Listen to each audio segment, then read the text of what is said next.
welcome to One Player. Today we find ourselves in the city of Arkham. This is episode 1 of our Arkham Horror playthrough. We are going to take a probably couple of turns just to get into the swing of things, see how things work, and then, go from there. So this is going to be our kind of macro view. Is that what I'm... Yeah, our macro view of the city. We can see where things are popping up, where there's clues, where there's monsters. And then this camera here is going to be for, like, rolls and, we'll see how Kate Winthrop is getting on, the scientist, etc. The only thing we didn't do in our setup video, which if you haven't seen, I'll link, like, up here somewhere, if you're wondering what the heck is going on. The only thing we didn't do is draw the first Mythos card.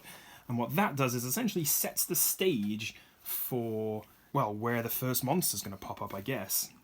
So why don't we do that now, and then we can take our turn. This is the Mythos card.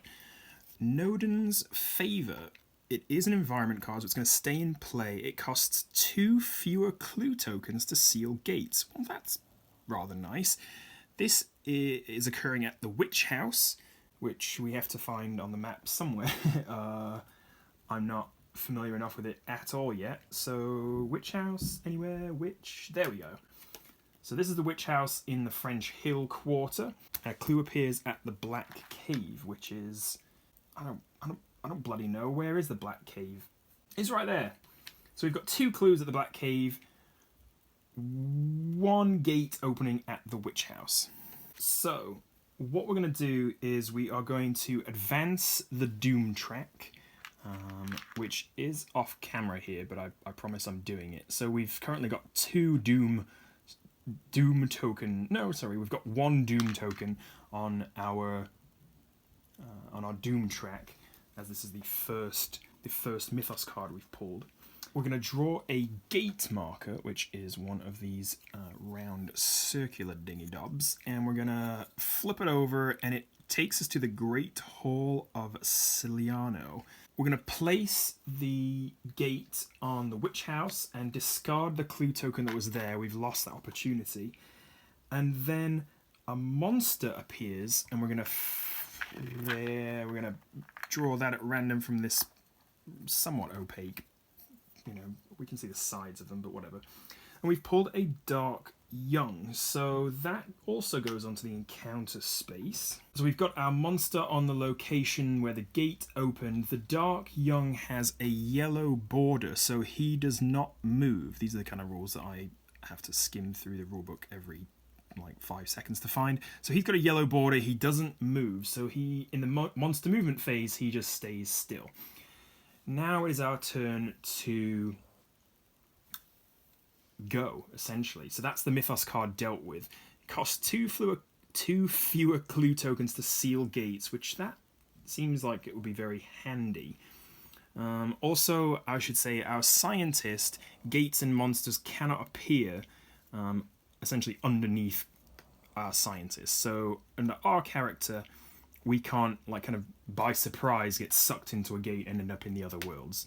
So that's good. Right. So, it sounds like we're probably going to have to head on over to the Witch House to encounter this monster. That seems like probably the thing to do, doesn't it? I'd also like to start getting some clues, because that's what we're going to spend to seal the gates back up. But I think I'm probably quite weak. I don't think I'm probably strong enough to face the Dark Young quite on my own just yet. So why don't I suppose I could head on up to the general store, couldn't I? So my speed is currently 2. Oh, you know what? I should have... at the start of my turn, I can adjust, can't I? So actually, I should probably up my speed for this turn. So let's up my speed to 3. My focus is 1, so I can only move these 1, which is a bit of a shame. But I've upped my speed to 3. That's 1, 2, 3, and we'll end up in Rivertown. I'm going to go to the general store and see if we can buy some stuff. We've got $7 that we started with, so hopefully that's enough to buy some items. I don't know. So we're going to get right into, because we're on a street location, we're not going to draw an encounter on the street. So we are going to get right into drawing another Mythos card for the next gate to open. So we do that and we pull Vigilante Guards the Night. This is a headline. All monsters in the downtown streets or locations are returned to the cup. Well, that would be fine, but no one is in the downtown streets or locations, so that's a shame. A gate is going to open at the unnameable, which does again lose us a clue. This gate leads us to the plateau of Leng. And then a clue is going to appear at the woods, which is down here.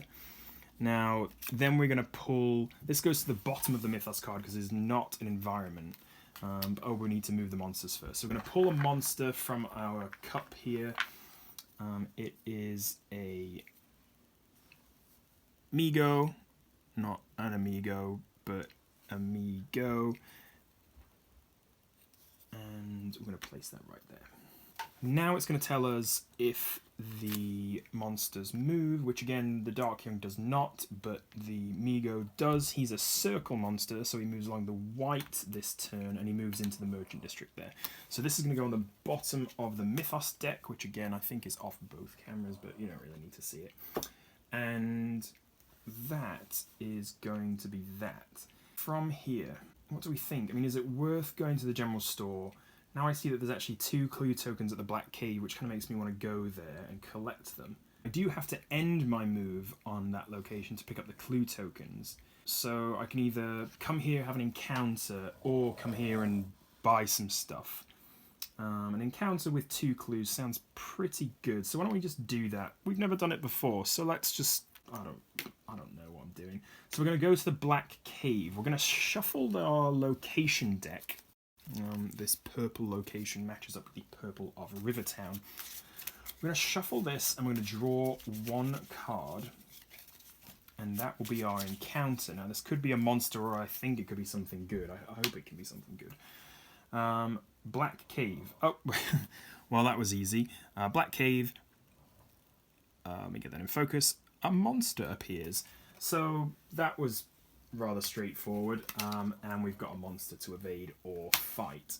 So let's pull a monster at random, and it is, it's another Migo, so we'll just place him down. Oh wait, in any phase, gates and monsters cannot appear in Kate's location due to her flux stabilizer, so you cannot appear, and in fact you'll go back to the monster cup. Well, that's the first time it's come in handy, and hopefully won't be the last. We also forgot to change this, which I don't know if we really needed to because we only went 1 space, so it doesn't really matter.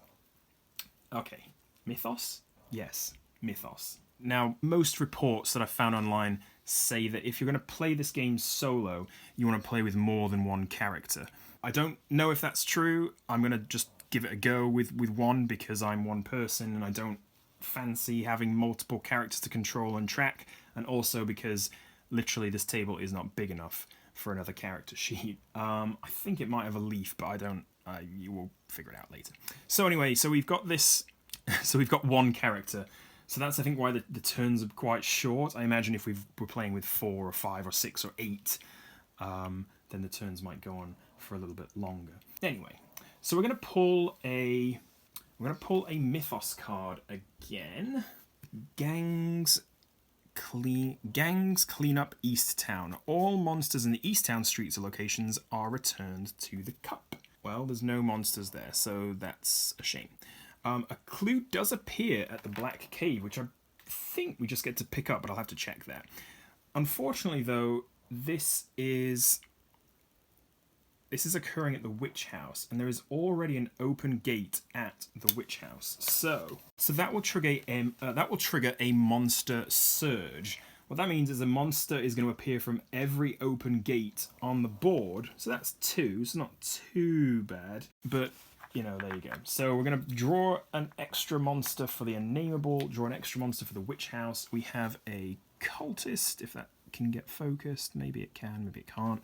And we have another Migo, so we've drawn this guy like 3 times. So he is going to fly up over here. He's got a blue border, which I need to look up, and the cultist has a black border, which I think just means he's normal, but that could be wrong as well. And luckily that means we don't have to place another Doom token, so we don't get any closer to the Azathoth awakening, and basically the end of the game. We do still have to move the monsters, and so these monsters will move. This cultist will stay at the unnameable. This circle monster will follow a white arrow up to north side. This circle monster will follow a white arrow into the French Hill streets. And we will place this Mythos card back in the appropriate pile over there. I'd very much like to come over here and try to get through the gate. What that's going to entail is me moving down here somewhere through this Migo space and maybe trying to avoid him or fight him. I do have a +1 to evade check, so that's nice. Exhaust and spend 2 movement points to make a lore check. If you pass, draw 1 spell and lose 2 sanity. I don't really fancy losing 2 sanity just on a whim. So yeah, I think we'll go. So if we move this, so if we spend our focus point at the start of this turn to move our speed down, whoops, but our sneak up, then we are going to do 1, 2 into the French Hill quarter. And so thus begins our first skill check of the game. We're going to roll, we're going to make an evade check. So because we've ended our move on a space with a monster, we need to roll dice to try to evade them. So our sneak we just boosted to 4. The check is modified by the monster's awareness value, so that is currently -2, so I believe we take away 2 dice for that. But we do get +1 to evade checks using our dark cloak, so that is good. So we're rolling 3 dice on the Migo to try to sneak past him. The difficulty of the evade is always 1, so we just need to get 1 5 or 1 6. If we pass a combat check against Migo, we return it to the box and we get to draw a unique item, which is kind of cool. But I think I still would rather. I think we're going to get by sneaking more than we are by fighting at this particular point. Because we've got something that is good for sneaking and nothing that's good for fighting. Alright, so here we go. Let's roll and see if we can get 5 or a 6. Alright, so we pass. We pass the evade check, so the monster does not engage us. That's lovely. I did just find the rule that says that because this clue popped up on Black Cave as we were there, we do actually get to take it. So I'm going to place that in my little player area here. And now I think what we're going to do is move on to another Mythos card. Feels like we're going through this quite quickly, doesn't it?